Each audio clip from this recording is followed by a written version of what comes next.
Hi, this is Greg Bustin, and I'm delighted to be here in Manchester today. We had an awesome open day for Vistage, and the points that we covered about accountability, primarily communicating that accountability is really not punishment. It's a support system for winners. More specifically, it's affection, not punishment. And I think sometimes we get that wrong. And so that's one of the things that we talked about. The three main takeaways that we reviewed together is this idea that clarity gives us confidence. The more clarity we have about a situation, the better we all are.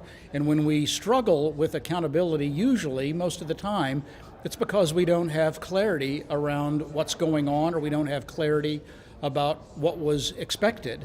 The second key takeaway that we talked about is tracking does the heavy lifting of accountability. And what that means is when you have clarity and then you get it out there and you track and you measure, then it actually helps people use tracking as a scoreboard. So you can certainly use it as a stick, but I'd rather that you think about using it as a scoreboard. So not punishment, but rather empowerment.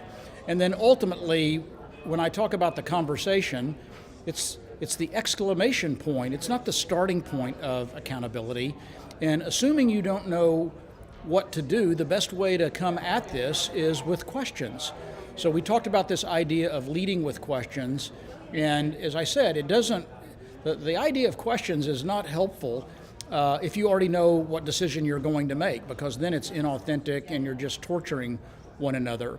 But if you don't have clarity and you're not sure what decision to make with an underperformer, the best way to get that clarity is through questions. So clarity creates confidence, tracking does the heavy lifting, and lead with questions. We had a great day, and I was delighted to be invited by Vistage UK to be here over the next 2 weeks.